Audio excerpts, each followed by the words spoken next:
ତୁମେ ଆମ ସମସ୍ତଙ୍କୁ ପ୍ରେମ କରିଛ, ଆମ ସମସ୍ତଙ୍କ ପ୍ରତି ମନୋଯୋଗୀ ହେଇଛ। ଆଜି ପ୍ରକୃତରେ ଆମ ଜୀବନରେ ଯାହା ଆବଶ୍ୟକ ଅଛି, ଆମର ପ୍ରয়োଜନୀୟ ଆହାର ତୁମେ ଆମକୁ ଦେବାକୁ ଯାଉଛ ବାପା।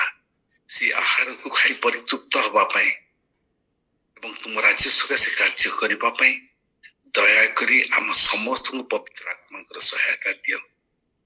ବାକ୍ୟର ଆରମ୍ଭରୁ ଶେଷ ପର୍ଯ୍ୟନ୍ତ ତୁମେ ଗଢ଼େଇ ନିଅ। ଧନ୍ୟବାଦ ଦଉଛି ମୋର ମୁଖକୁ ତୁମେ ଉଦ୍ଗାରିତ ହବା ପାଇଁ ବ୍ୟବହାର କରିବାକୁ ତୁମେ ମନସ୍ଥ କଲ। Thank you Lord. এই ପ୍ରାର୍ଥନା ପ୍ରଭୁ ଯୀଶୁଙ୍କ ନାମରେ ମାଗୁଛି, ଆମେନ୍। ଭାଇ ଥରେ ବଳ ଦୁଃଖୀ ଶୋକାକୁଳ ସବୁ ଆଜି ମୋ ପ୍ରତିକୂଳ,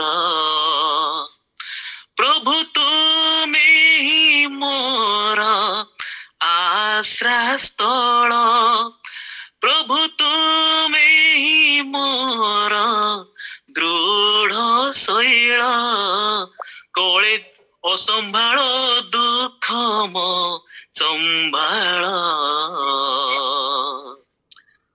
ମୁଁ ଯେ ଦୁର୍ବଳ ଦୁଃଖୀ ଶୋକାକୁଳ ସବୁ ଆଜି ମୋ ପ୍ରତିକୂଳ। ହାଲେଲୁୟା। ବନ୍ଧୁ କହିବା ତ ଭୁଲ ହବ, ସେ ମୋର ଅଫିସର ବି ଥିଲେ। ଆଉ ମୁଁ ଏଠାରେ କହି ରଖିବାକୁ ଚାହେଁ, ସେ ବନ୍ଧୁ ଜଣକ ଜନ୍ମରୁ ଖ୍ରୀଷ୍ଟିଆନ, ଆଉ ତାଙ୍କ ପରିବାରରେ 3ଟି ପାଳକ ଅଛନ୍ତି। ତାଙ୍କ ବାପା ମଧ୍ୟ ଜଣେ ପାଳକ, ତାଙ୍କ 2 ଭାଇ ମଧ୍ୟ ପାଳକ। କଥାଭାଷା ହଉ ହଉ ତାଙ୍କର ଗୋଟେ ବକ୍ତବ୍ୟ ଶୁଣି ମତେ ବହୁତ ଲାଗିଲା। ସେ କହିଲେ ପ୍ରଭୁ ସର୍ବଶକ୍ତିମାନ ନୁହନ୍ତି।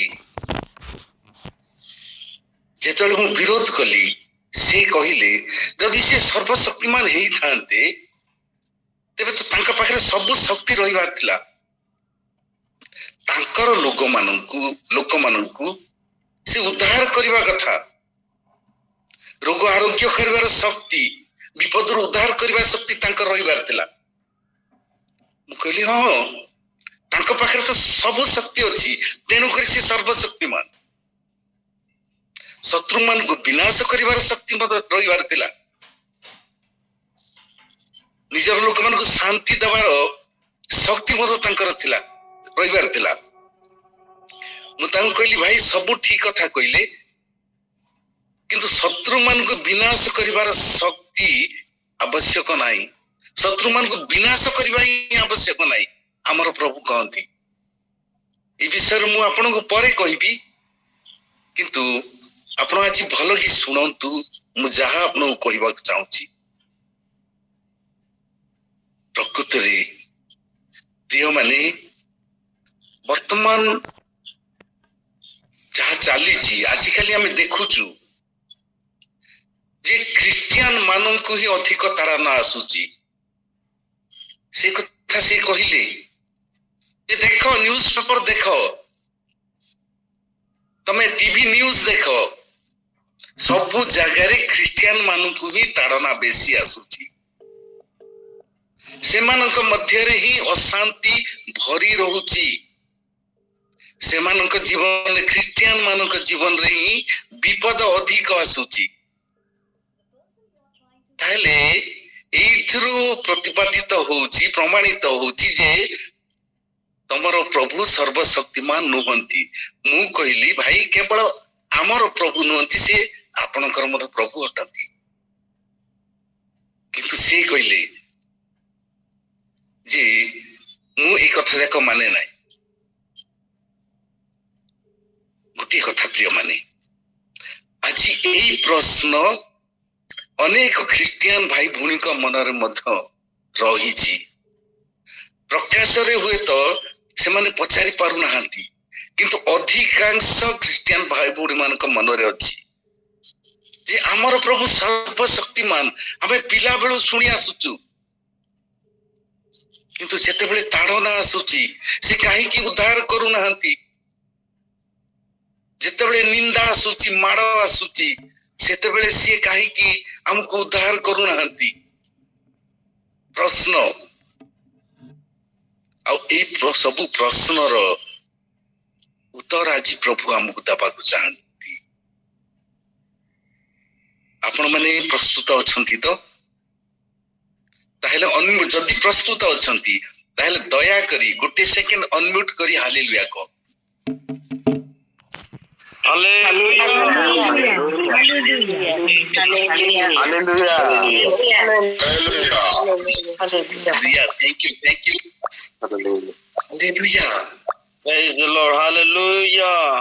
ଲେଖାଯାଏ ଜ୍ଞାନର ଅଭାବରୁ ଆମର ଲୋକମାନେ ବିନଷ୍ଟ ହୁଅନ୍ତି, ହେଉଛନ୍ତି।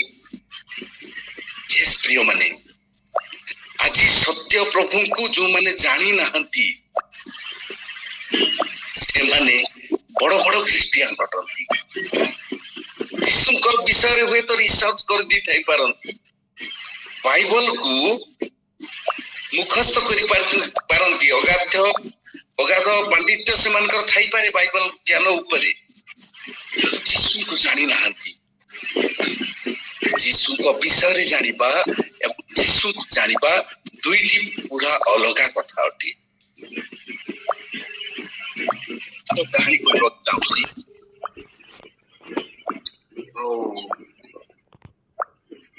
ସାନ ବେଳେ ମୁଁ ଗୋଟେ ଫିଲ୍ମ ଦେଖିଥିଲି, ଅମିତାଭ ବଚ୍ଚନର ଫିଲ୍ମ। ଏ ବିଷୟ ମୁଁ ବହୁତ ବର୍ଷ 2-3 ବର୍ଷ ଆଗରୁ ମୁଁ ମେସେଜରେ କହିଥିଲି। ଅମିତାଭ ବଚ୍ଚନ ପିଲାମାନଙ୍କୁ ତାଙ୍କ ଆଗରେ ବସେଇକି ଗୋଟେ ଛୋଟିଆ ଗପ କହୁଥିଲି, ଗୋଟେ ବାଘର ଗପ। एक शेर था, मैं जंगल में गया और एक शेर से मुलाकात हो गया। बाघକୁ ଦେଖିଲା ପରେ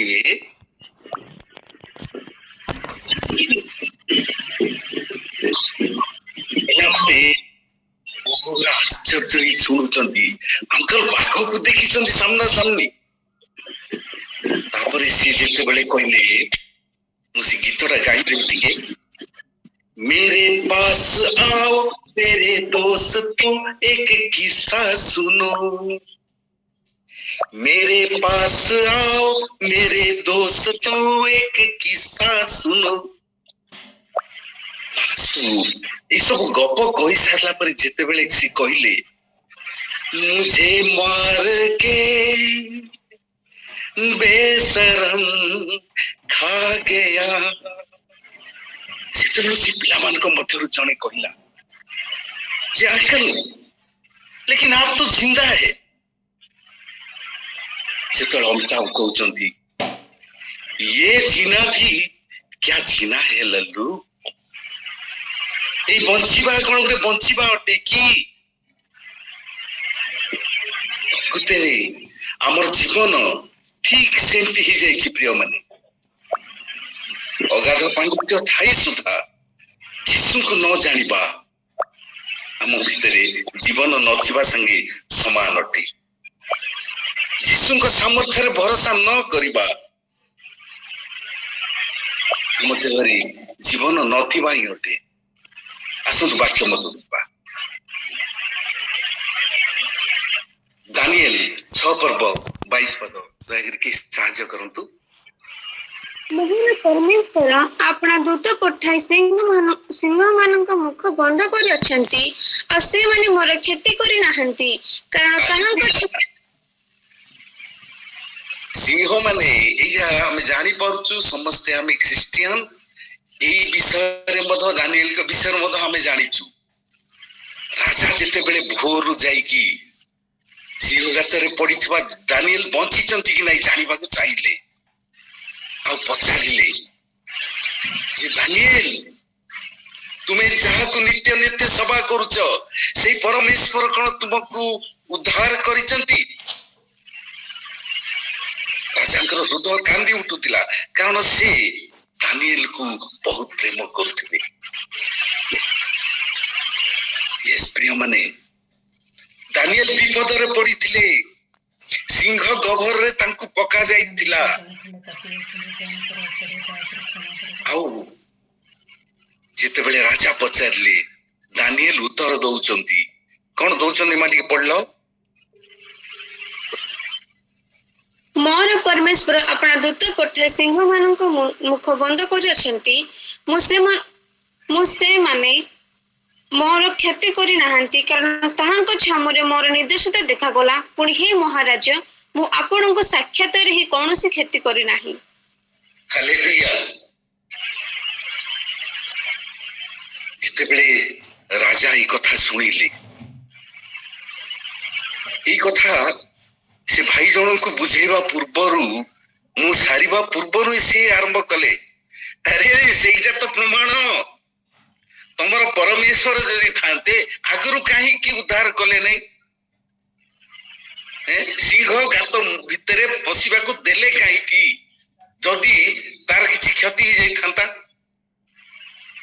मु तांको कहिली भाई दानिएल को सिंह गात भितरे पकेइबार परमेश्वरंकर गोटे उद्देश्य अछि सेही कथा आपण आज पर्यंत जानि पार नांती आपण जन्मरु ख्रिस्टियन किंतु बुझी पार नांती दाऊद को दानिएल को सिंह गात रे पकेइबा द्वारा परमेश्वरंकर महिमा प्रकाश पाइला से गौरवान्वित हेले एई कथा काहे की भूली जाउचंती देखंतु 26 रे कोन लिखा जाय मा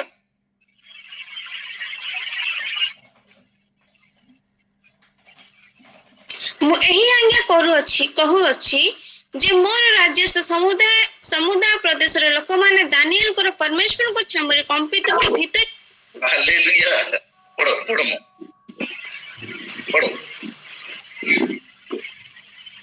कारण से जीवित परमेश्वर और नित्य स्थायी अटंती और ताहांकर राज्य अविनाशी अटे पुणी ताहांकर कर्तृत्व शेष पर्यंत ही थिबो। हालेलुया। परमेश्वर केमती महिमान्वित होइचंती जो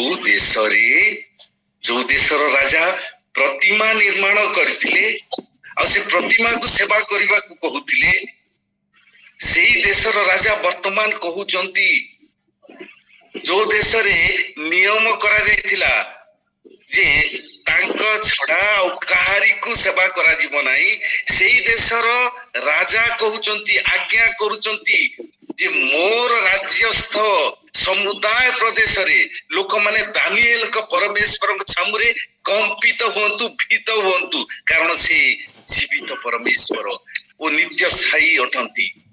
हालेलुया। केवल सेठी पे प्रिय माने परमेश्वरंकर महिमा प्रकाश पाइबा पे से गौरवान्वित हेबा पे दानिएल को सिंह गातरे पका जाइतला और सेठी पे परमेश्वर अनुमति देले कारण परमेश्वर को अनुमति बिना कौनसी कार्य ही न थाए। हालेलुया। पाउल और सिला को विषय देखिबा पाउल और सिला मु तांको कहली भाई ई विषय रे मध आपण कहबे मु जानि छी पाउल और सिला को ते जेल भीतर काहे की पका जाउतिला ता पूर्वरु कोन परमेश्वर चाहितिले उद्धार करि पार न तांते की मु कहितले हां पारि तांते किंतु भाई परमेश्वरकर महिमा प्रकाश होता नहीं से गौरवान्वित ही न थांते नुआ नुआ आत्मा परमेश्वरकर परिचय पाई न थांती तांको ग्रहण कर न थांती। आसंतु देखिबा प्रेरित 16 पर्व 25 पद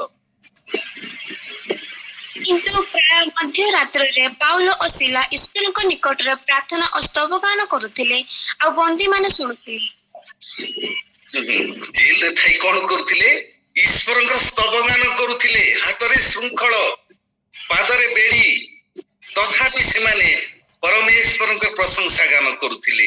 29-30 रे कोन लिखा जाय मा आ से माने आसी से मान को विनती कले पुणी से मान को बाहर करी आण नगर रो बाहरी जीवा निमंते से मान को अनुरोध कले। हालेलुया। एते को माने से ऑफिसर माने राज कर्मचारी माने सेनापति माने से माने କହୁଛନ୍ତି ସେମାନଙ୍କୁ ନଗର ବାହାରକୁ ନେଇ ଆସ, ସେମାନଙ୍କୁ କାରାମୁକ୍ତ କରିଦିଅ, ଛାଡି ଦିଅ। କେତେବେଳେ? ସକାଳେ। କେତେବେଳେ? ଯେତେବେଳେ ସେ କାରାରକ୍ଷକ ଆଉ ତାଙ୍କ ପରିବାର ଉଦ୍ଧାର ପାଇ ସାରିଛନ୍ତି ସେତେବେଳେ। ହାଲେଲୁୟା। ତାଙ୍କର ମହିମା ପ୍ରକାଶ କରିବା, କାରାରକ୍ଷକ ଆଉ ତାଙ୍କର ପରିବାର ତାଙ୍କୁ ଜାଣିବା ଆଉ ତାଙ୍କୁ ଗ୍ରହଣ କରିବା, ଏଇ ଉଦ୍ଦେଶ୍ୟ ଥିଲା। ଯୋଉ ଉଦ୍ଦେଶ୍ୟକୁ ପୂରଣ କରିବା ପାଇଁ ସଦାପ୍ରଭୁ ଶିଲା ଓ ପାଉଲଙ୍କୁ ସେଇ ବନ୍ଦିଶାଳା ଭିତରକୁ ନେଇକି ରଖିଥିଲେ। ସେଥିପାଇଁ ସେମାନଙ୍କୁ ଅନୁମତି ପ୍ରଦାନ କରିଥିଲେ। 33-34 କଣ ଲେଖାଯାଏ ମା?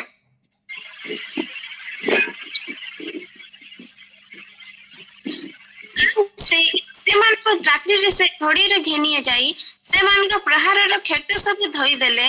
ପୁଣି ସେ ଓ ତାଙ୍କର ସମସ୍ତେ ସେହି କ୍ଷଣି ବାପ୍ତିଜିତ ହେଲେ। ସେଥିରେ ସେ ସେମାନଙ୍କୁ ଆପଣା ଗୃହକୁ ଘେନି ଯାଇ ଖାଦ୍ୟ ପରିବେଷଣ କଲେ ଆଉ ସମସ୍ତ ପରିବାର ସହିତ ଈଶ୍ୱରଙ୍କ ଠାରେ ବିଶ୍ୱାସ କରି ଅତ୍ୟନ୍ତ ଆନନ୍ଦିତ ହେଲେ। ହାଲେଲୁୟା। ସମସ୍ତ ପରିବାର ଈଶ୍ୱରଙ୍କୁ ଗ୍ରହଣ କଲେ, ବାପ୍ତିସ୍ମ ନେଲେ ଆଉ ଆନନ୍ଦିତ ହେଲେ। ହାଲେଲୁୟା।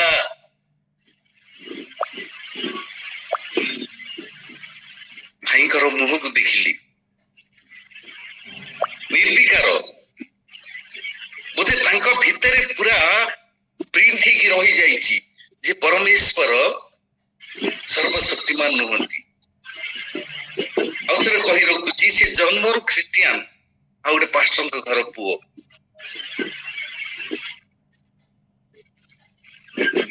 ହାଲେଲୁୟା। ଯୀଶୁ କ୍ରୁଶରେ ମୃତ ହେଲେ ସତ। ଯୀଶୁ ମୃତ ହେଲେ, ଯୀଶୁ କବରସ୍ଥ ହେଲେ, ଯୀଶୁ ପାତାଳକୁ ଓହ୍ଲେଇଲେ। ସେ କୋରଡ଼ା ପ୍ରହାର ସହିଲେ, ନିନ୍ଦା ସହିଲେ, ଅପମାନ ସହିଲେ। ସେ ପଚାରୁଛନ୍ତି, ହଁ ଏଇ କଥା ତ ମୁଁ କହିବାକୁ ଚାହୁଁଛି, ସେ ତ ଈଶ୍ୱରଙ୍କର ପୁତ୍ର, ସେ କାହିଁକି ପ୍ରହାରିତ ହେଲେ? ସେ ତ ଈଶ୍ୱରଙ୍କର ପୁତ୍ର, ସେ କାହିଁକି କ୍ରୁଶରେ ଚଢିଲେ? ଅନ୍ୟମାନେ କାହିଁକି ତାଙ୍କର ଜୀବନ ନେଲେ? ମୁଁ କହିଲି, ଭାଇ ସେଥିରେ ବି ତାଙ୍କର ଉଦ୍ଦେଶ୍ୟ ରହିଛି, ସେଥିରେ ବି ତାଙ୍କର ମହିମା ପ୍ରକାଶ ପାଉଛି। ଆପଣ ଆଜି ବୁଝିବାକୁ ଚେଷ୍ଟା କରନ୍ତୁ। ହଁ, ହୁଏତ ଯେତେବେଳେ ପ୍ରଭୁ ଯୀଶୁଙ୍କୁ ବନ୍ଧାଗଲା, ଯେତେବେଳେ ପ୍ରଭୁ ଯୀଶୁଙ୍କୁ ବିଚାର କରାଗଲା, ମୃତ୍ୟୁ ଦଣ୍ଡ ଦିଆଗଲା, ଶୈତାନ ଆଉ ଶୈତାନର ଦୂତ ମାନେ ବହୁତ ଖୁସି। ଯେତେବେଳେ ପ୍ରଭୁ ଯୀଶୁଙ୍କୁ କ୍ରୁଶ କାଠରେ ଟଙ୍ଗା ଗଲା, ଯେତେବେଳେ ପ୍ରଭୁ ଯୀଶୁ ମୃତ୍ୟୁ ବରଣ କଲେ, ଯେତେବେଳେ ପ୍ରଭୁ ଯୀଶୁଙ୍କୁ ନେଇ କବରରେ ଶୁଆଗଲା, ଶୈତାନ ଆଉ ଶୈତାନର ଦୂତ କେତେ ଖୁସି ହେଇଥିବେ। ୟେସ୍ ପ୍ରିୟ ମାନେ, କିନ୍ତୁ ସତ୍ୟ କଥା ସେମାନେ ଜାଣନ୍ତି ନାହିଁ। ଏଇ ପୃଥିବୀରେ ହଉ କି ସ୍ୱର୍ଗରେ ହଉ, ପରମେଶ୍ୱରଙ୍କର ଆଜ୍ଞା ବିନା କୌଣସି କାର୍ଯ୍ୟ ହେଇନଥାଏ।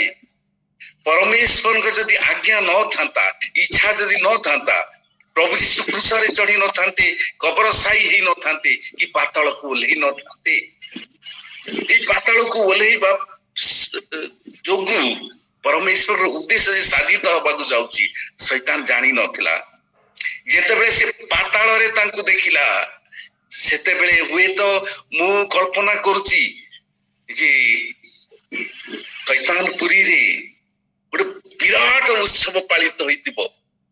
କାରଣ ତାର ସବୁଠାରୁ ବଡ ଶତ୍ରୁ ଯିଏକି ଆମର ପରମେଶ୍ୱର ଅଟନ୍ତି, ତାଙ୍କର ଏକମାତ୍ର ପୁତ୍ର ଆଜି ତାର କବଳିତ।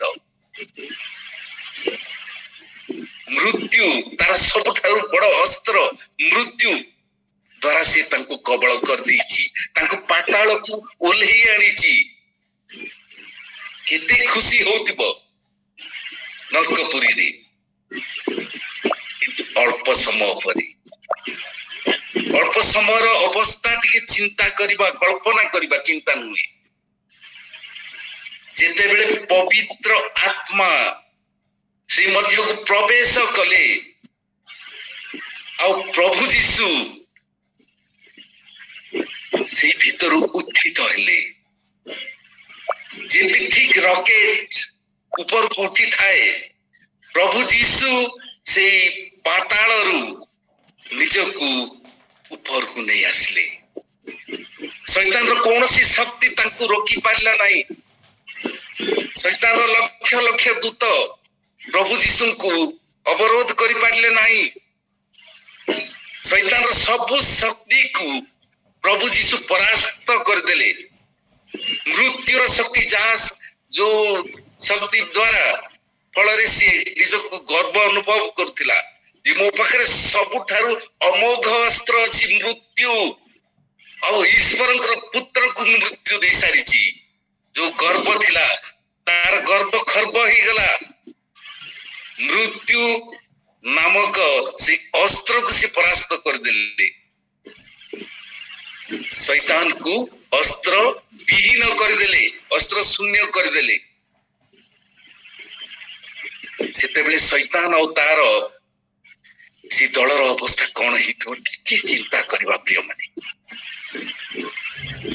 यस रोमियो 8 पर 11 पद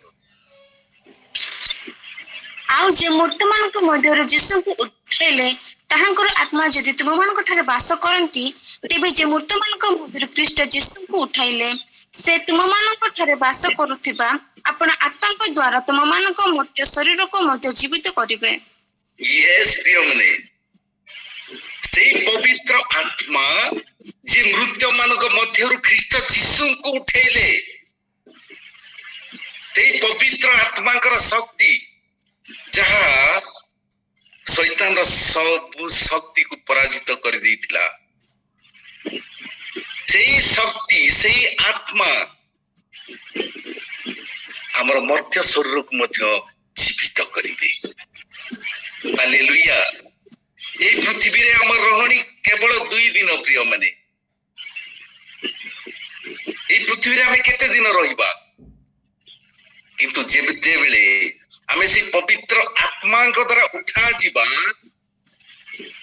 अनंत काल पाई अनंत काल पर्यंत हमें से सुंदर स्वर्ग रे प्रभु जीशु को सहित रहिबा हालेलुया मने रखिबा हमें साधारण लोक नुहे हमें असंभव को संभव करिबा लोक कारण असंभव को संभव करिबा पवित्र आत्मा हम भीतर अछि आम जीवन रे जेते बेले समस्या आसे दुख आसे ताड़ना आसे सेते बेले से महिमान्वित होता हमको से उद्धार करथांती और उद्धार करबा द्वारा से महिमान्वित होंती 2 कोरिन्थ 12 पर 9 पद आउ से कहि अछंती हमर अनुग्रह तुम निमंते यथेष्ट कारण दुर्बलता रे हमर शक्ति सिद्ध हुए अतः जेपरि कृष्णଙ୍କ शक्ति मो ऊपर अवस्थान करे एथिपय मु अति आनंद रे बरंच मोहर दुर्बलता रे दर्प करबी और दुर्बलता रे मु दर्प करबी कारण दुर्बलता रे तांकर शक्ति सिद्ध हुए मु जेते बेले रोगाक्रांत हेउची सेते बेले को मु दर्प करबी कारण से मते सुस्थ करिवे तांकर शक्ति मो जीवन रे सिद्ध होबो मु जेते बेले दुर्बल अछि सेते बेले मध्य मु तांकर प्रशंसा करिबी मु दर्प करिबी कारण से मते बल देबे पुरी गीत मने पड़ी जाउची जब मैंने सोचा मैं निर्बल हूँ जब मैंने सोचा मैं निर्बल हूँ तब प्रभु यीशु ने मुझसे कहा निर्बल को बल देने वाला यीशु मैं तेरे साथ हूँ निर्बल को बल देने वाला यीशु मैं तेरे साथ हूँ प्रिय माने दुर्बल को बल देवा परमेश्वर से अटंती रोगी को आरोग्य करबा परमेश्वर से अटंती आ से आमानक सहित आमानक भीतर अछंती हमें भूलिबा नाही। एफिसियो 2:10 रे जहाँ लिखा जाए यह तो तांकर योजना। एफिसियो 2:10 कारण आमे माने तांकर रचना जे समस्त सत्कार्य आमे माने करिबु बोली ईश्वर पूर्वरु आयोजन करिथिले। हालेलुया। जे सकल सत्कार्य आमे माने करिबा बोली कि ईश्वर केबे से आयोजन करथिले अनेक पूर्वरु ईश्वर आयोजन करथिले आचरण से सब साधन करबा निमंते आमे ख्रीष्ट जीसुଙ୍କ ठारे भाविबा नै हमर इच्छा रे आमे करूछु।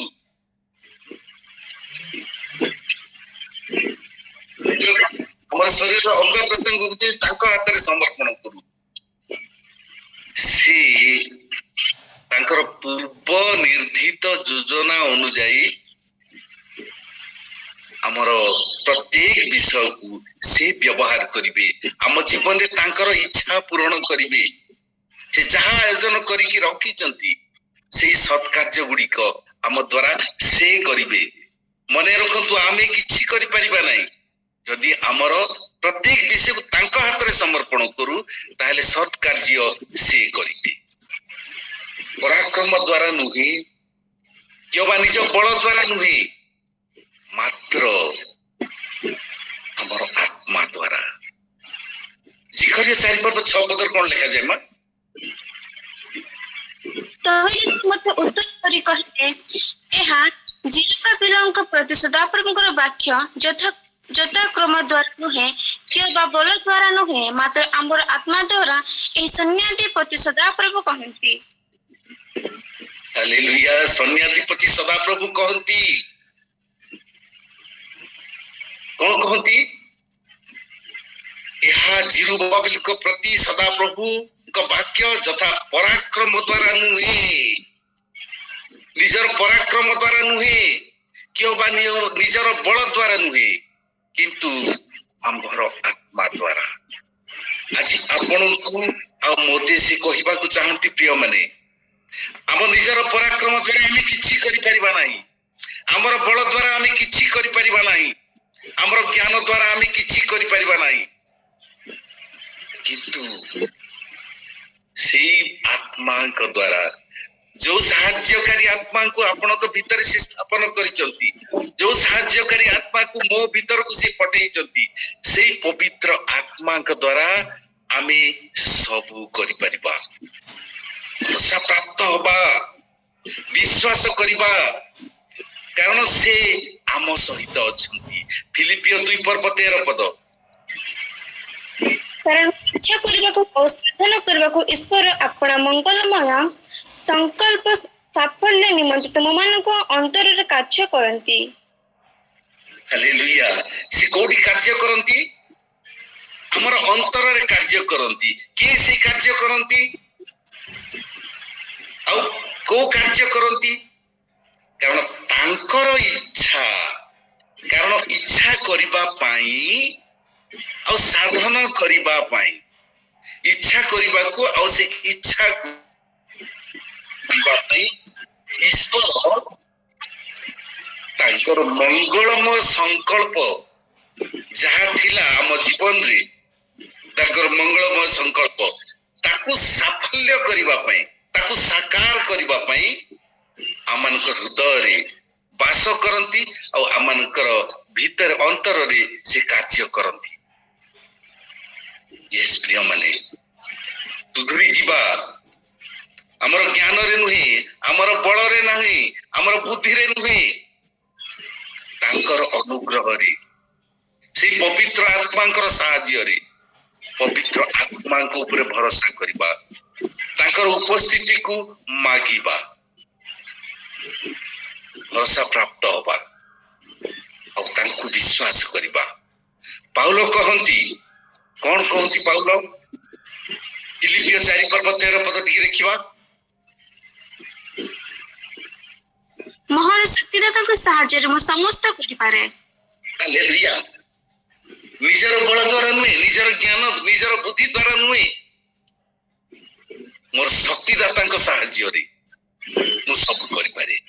ସେଦିନ ପାଉଲ କହିଥିଲେ, ଆଜି ଆମେ ସମସ୍ତେ କହିବା ଯେ ମୋର ଶକ୍ତିଦାତା ପ୍ରଭୁ ଯୀଶୁଙ୍କ ସାହାଯ୍ୟରେ, ମୋର ଶକ୍ତିଦାତା ପବିତ୍ର ଆତ୍ମାଙ୍କ ସାହାଯ୍ୟରେ ମୁଁ ସବୁ କରିପାରେ। ମୋ ପାଖରେ ଅସମ୍ଭବ କିଛି ନାହିଁ। ଆଉ ସେଇଥିପାଇଁ ପ୍ରଭୁ ଯୀଶୁ କହିଲେ, ଯାଅ ପୀଡ଼ିତ ମାନଙ୍କୁ ସୁସ୍ଥ କର, ଭୂତ ମାନଙ୍କୁ ଛଡାଅ। ମୁଁ ଯୋଉ ଆଶ୍ଚର୍ଯ୍ୟ କର୍ମ କରିଛି ସେଇ ସବୁ ତୁମେ ମାନେ ମଧ୍ୟ କରିବ, ବରଂ ତା ଠାରୁ ଅଧିକ କରିବ। ହାଲେଲୁୟା। ସେ ଅସମ୍ଭବ ସମ୍ଭବକାରୀ ପରମେଶ୍ୱର ଅଟନ୍ତି। ଆଉ ତାଙ୍କର ଶକ୍ତିରେ ଆମେ ବି ଅସମ୍ଭବକୁ ସମ୍ଭବ କରୁନା। ଦାଉଦ କଣ କହନ୍ତି?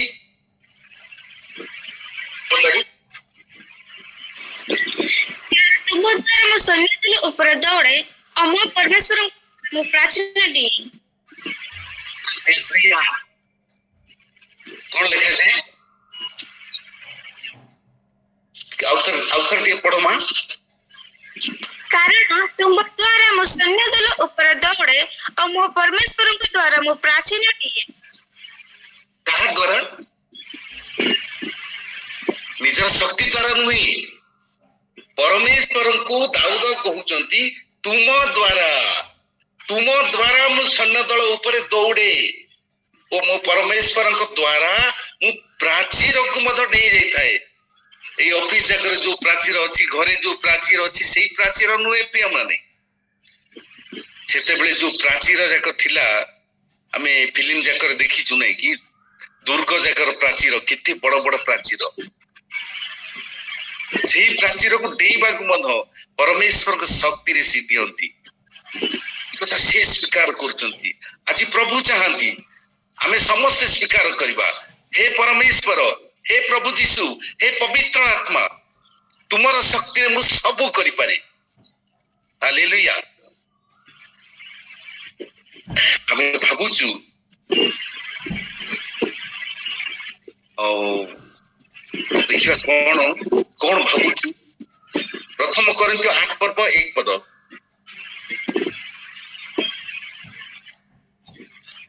ପ୍ରଥମ କରିନ୍ଥୀୟ 8:1 କଣ ଲେଖାଯାଏ? ଦେବପ୍ରସାଦ ସମ୍ବନ୍ଧରେ ମୋର ଉତ୍ତର ଏହି, ଆମ୍ଭ ସମସ୍ତଙ୍କୁ ଆଙ୍ଗେ ଅଛି ବୋଲି ତୁମେ ମାନେ ଯାହା କହୁଅଛ ତାହା ଆମ୍ଭେ ମାନେ ଜାଣ। ଜ୍ଞାନ ଅହଙ୍କାର ଜନ୍ମାଏ, କିନ୍ତୁ ପ୍ରେମର ନିଷ୍ଠା ଜାତ ହୁଏ। ହାଲେଲୁୟା। ଜ୍ଞାନ ଅହଙ୍କାର ଜନ୍ମାଏ। ମୁଁ ଯଦି ବେଶୀ ଜ୍ଞାନୀ ତାହେଲେ ମୋ ଭିତରେ ଅହଂ ଭାବ ପଳେଇ ଆସିବ। ମୁଁ ସବୁ ଜାଣିଛି, ମୋ ପାଖରେ ଯଦି ବଳ ବେଶୀ ଅଛି, ମୁଁ ସବୁ କରିପାରିବି। କେଉଁଠି ଲେଖାଯାଏ, ଜ୍ଞାନ ଅହଙ୍କାର ଜନ୍ମାଏ, କିନ୍ତୁ ଯଦି ଆମେ ପ୍ରେମ କରୁ ତାହେଲେ ନିଷ୍ଠା ଜନ୍ମିବ। ସେଥିପାଇଁ ତ ପ୍ରଭୁ ଯୀଶୁ ଆମକୁ ଶିକ୍ଷା ଦେଲେ, ମୁଁ ଯେମିତି ତୁମକୁ ପ୍ରେମ କରିଛି, ତୁମେ ମାନେ ମଧ୍ୟ ପରସ୍ପରକୁ ପ୍ରେମ କର, ଶତ୍ରୁକୁ ମଧ୍ୟ ପ୍ରେମ କର।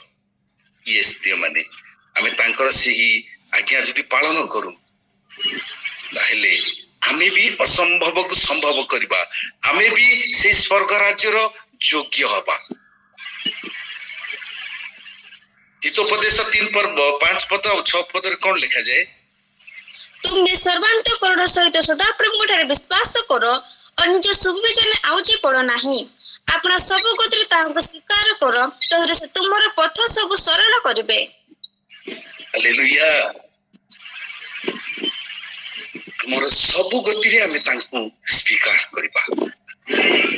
ଶେଷ ପଦ ପାଠ କରି ମୁଁ ଆପଣମାନଙ୍କୁ ଶୁଭେଚ୍ଛା ଜଣାଇବାକୁ ଚାହୁଁଛି। 2 କରିନ୍ଥୀୟ 12:10।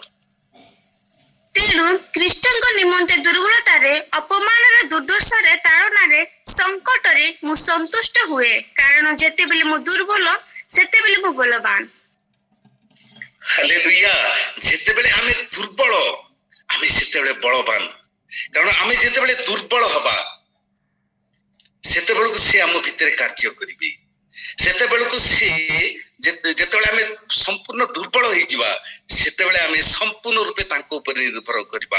ଆଉ ଯେତେବେଳେ ତାଙ୍କ ଉପରେ ଆମେ ନିର୍ଭର କରିବାକୁ ଆରମ୍ଭ କରିବା ସେ ଆମ୍ଭ ମାନଙ୍କର ବଳ ହେବେ। ସେତେବେଳେ ଆମେ ବଳବାନ ହବା। କେତେବେଳେ? ଯେତେବେଳେ ଆମେ ମାନେ ସମ୍ପୂର୍ଣ୍ଣ ଦୁର୍ବଳ ସେତେବେଳେ ଆମେ ସମ୍ପୂର୍ଣ୍ଣ ସବଳ ଅଟୁ। ତାଙ୍କର ଶକ୍ତିରେ ଆମେ ଶକ୍ତିମାନ ହବା। ତେଣୁକରି ଆମ ଜୀବନରେ ଦୁର୍ବଳତା ଆସୁ, ଦୁଃଖ କରିବା ନାହିଁ, ଖୁସି ହେବା। ଆମ ଜୀବନରେ ତାଡ଼ନା ଆସୁ, ସବୁ କିଛି ପ୍ରଭୁ ଯୀଶୁ ସହ୍ୟ କଲା ପରି ସହିଯିବା। କାରଣ ତା ଦ୍ୱାରା ସେ ଗୌରବାନ୍ୱିତ ହେବେ। ତା ଦ୍ୱାରା ଆମ ଭିତରେ ଯୋଉ ପ୍ରଭୁ ଯୀଶୁ ଅଛନ୍ତି, ଆମ ଭିତରେ ଯୋଉ ପବିତ୍ର ଆତ୍ମା ଅଛନ୍ତି, ଆମ ଭିତରେ ଯୋଉ ପରମେଶ୍ୱର ଅଛନ୍ତି ସେ ସେ ମହିମାନ୍ୱିତ ହେବେ। ଯେତେବେଳେ ଆମ ଜୀବନରେ ଦୁର୍ଦ୍ଦଶା ଆସେ, ଯେତେବେଳେ ଆମ ଜୀବନରେ ତାଡ଼ନା ଆସେ ସେତେବେଳେ ଆମ ଜୀବନରେ ସେ ଗୌରବାନ୍ୱିତ ହେବେ। ସଦ୍ରକ ମେଷକ ଅବେଦ୍ନେଗୋକୁ ତାଡ଼ନା ଆସିଲା, ମୃତ୍ୟୁ ଦଣ୍ଡ ଦିଆଗଲା, ଅଗ୍ନି ମଧ୍ୟରେ ଜ୍ୱଳନ୍ତା ଅଗ୍ନି ମଧ୍ୟରେ ତାଙ୍କୁ ଫିଙ୍ଗା ଗଲା। ଆଉ ସେଇ କାର୍ଯ୍ୟ ଯୋଗୁ ପରମେଶ୍ୱର ଗୌରବାନ୍ୱିତ ହେଲେ। ସମସ୍ତେ ଜାଣିଲେ ଯେ ପରମେଶ୍ୱର ହିଁ ପ୍ରକୃତରେ ପରମେଶ୍ୱର ଅଟନ୍ତି, ଈଶ୍ୱର ଅଟନ୍ତି। ତାଙ୍କର ସାମର୍ଥ୍ୟକୁ, ତାଙ୍କର ପରିଚୟକୁ ସମସ୍ତେ ଜାଣିଲେ ଆଉ ଗ୍ରହଣ କଲେ। ପ୍ରଭୁ এই ବାକ୍ୟ ଦେଇ ଆମ ସମସ୍ତଙ୍କୁ ଆଶୀର୍ବାଦ କରନ୍ତୁ। 12 ମିନିଟ ଅଧିକ ନେଇଯାଇଛି, କ୍ଷମା ଚାହୁଁଛି। ହାଲେଲୁୟା।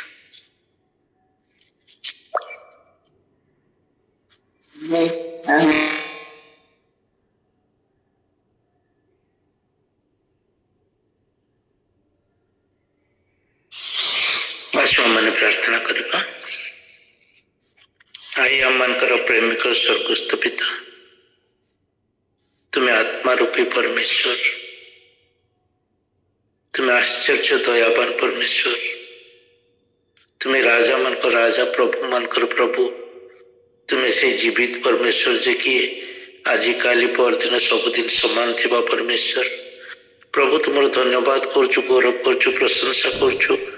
ଆମମାନଙ୍କୁ ଏଇ ସୁନ୍ଦର ସୁଯୋଗ ଦେଲା ତୁମର ଉପସ୍ଥିତିରେ ବସିବା ପାଇଁ। ଧନ୍ୟବାଦ ଦଉଛୁ ବାପା, ତୁମର ସାନ୍ନିଧ୍ୟକୁ ଅନୁଭବ କରିବା ପାଇଁ ସୁଯୋଗ ଦେଲ। ପ୍ରଭୁ କେତେ ଆଶ୍ଚର୍ଯ୍ୟ ପରମେଶ୍ୱର। ମନୁଷ୍ୟ ସବୁବେଳେ ଭାବିଥାଏ ଯେ ସେ ଯାହା କରୁଛି ଠିକ କରୁଛି ବୋଲି, କିନ୍ତୁ ପ୍ରଭୁ ଶୈତାନ ସବୁବେଳେ ଏ ମନୁଷ୍ୟ ଜାତିକୁ କେତେ ଭୁଲେଇ ଥାଏ, କେତେ ଅବିଶ୍ୱାସର ବାତାବରଣ ମଧ୍ୟରେ ରହିବାକୁ ଦେଇଥାଏ। ସବୁବେଳେ ସେ ଚାହେଁ ଯେ ଆମମାନେ ସେ ଅବିଶ୍ୱାସ କରିଥାଉ ବାପା, କିନ୍ତୁ ପରମେଶ୍ୱର ତୁମେ ସବୁ ଅବସ୍ଥାକୁ, ସବୁ ସମୟକୁ ତୁମର କଣ୍ଟ୍ରୋଲରେ ରଖିଥାଅ।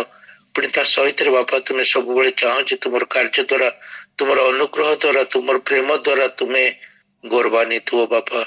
ପ୍ରଭୁ ଧନ୍ୟବାଦ ଦଉଛୁ ସୁନ୍ଦର ବାକ୍ୟ ରୂପୀ ପରମେଶ୍ୱର ଦ୍ୱାରା କହିଥିବାରୁ, ପୁଣି ଆମମାନଙ୍କୁ ଆଜି ବାକ୍ୟ ଦ୍ୱାରା କଥା କହିଥିବାରୁ।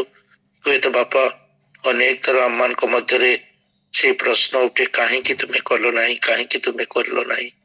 କିନ୍ତୁ ପ୍ରଭୁ ତୁମେ ସବୁ ଅବସ୍ଥାରେ ଚାହଁ ଯେ ପ୍ରତି ଅବସ୍ଥା ତୁମେ ଜାଣିଥାଅ, ଆଉ ତୁମେ ପ୍ରତି ଅବସ୍ଥା ତୁମ କଣ୍ଟ୍ରୋଲରେ ଥାଏ। ଆଉ ତୁମେ ଚାହଁ ଯେ ଆମେ ପ୍ରତ୍ୟେକ ତୁମ ଉପରେ ଭରସା କରୁ, ତୁମକୁ ପ୍ରାର୍ଥନା କରୁ, ଆଉ ତୁମେ ସେଇ କାର୍ଯ୍ୟରେ ଗୌରବାନ୍ୱିତ ହୁଅ ବୋଲି। ବାପା ଆଜି ବୀରେନ୍ଦ୍ର ଭାଇଙ୍କୁ ଆଶ୍ଚର୍ଯ୍ୟ ରୂପେ ତୁମେ ବ୍ୟବହାର କଲ, ପୁଣି ସହିତ ହେଲ।